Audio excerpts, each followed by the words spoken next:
Olá pessoal, sejam todos bem-vindos. Hoje iremos falar sobre um tema bastante relevante, que é delegação do poder de polícia. Então, você que está estudando para concurso público, que tem interesse sobre o assunto, fica até o final da aula que vocês vão se inteirar sobre o assunto. O poder de polícia se relaciona com o poder de império do Estado. Por isso que, em tese, somente poderia ser utilizado por entidades do direito público, como a administração pública, como uma autarquia. Esses são os exemplos. Recentemente, o STF entendeu a coerência da delegação do poder de polícia para pessoa privada integrante da administração pública indireta, desde que observado alguns requisitos. Logo, é importante vocês terem conhecimento que a delegação do poder de polícia para a pessoa privada, ela somente será aceita em alguns casos específicos. O primeiro requisito deverá ocorrer por meio de lei, né? Tem que ter uma lei para legalizar essa delegação do poder de polícia.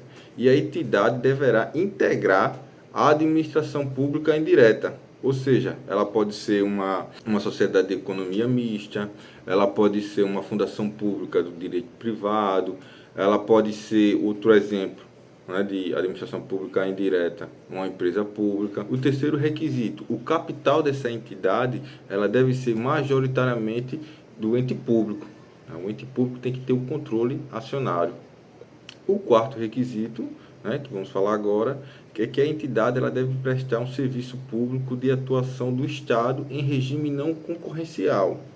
Então, para o STF, esses são os requisitos básicos para que haja uma delegação do poder de polícia para uma pessoa jurídica do direito privado que pertence à administração pública indireta.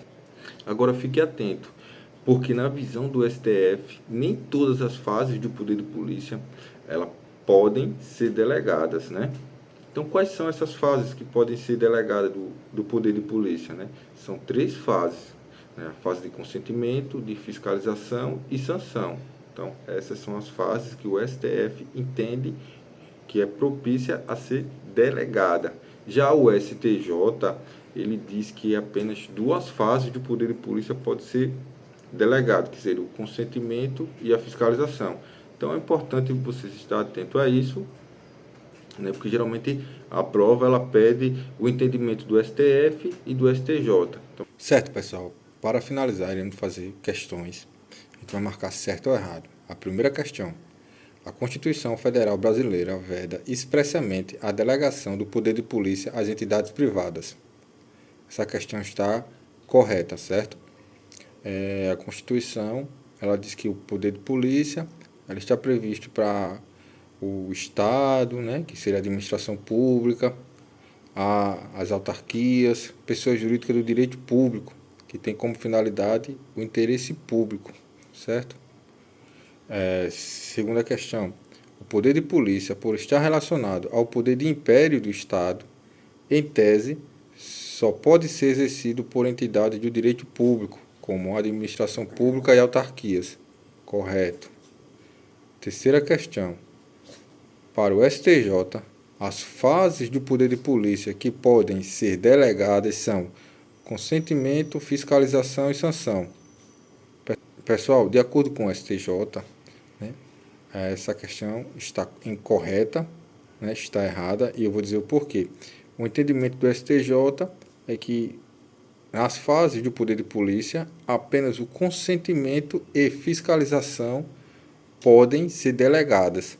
Sanção e ordem de polícia, na visão do STJ, não pode ser delegado, ok? Quarta questão, para finalizar, de acordo com o STF, as fases do poder de polícia passíveis de delegação são consentimento, fiscalização e sanção. Correto, né?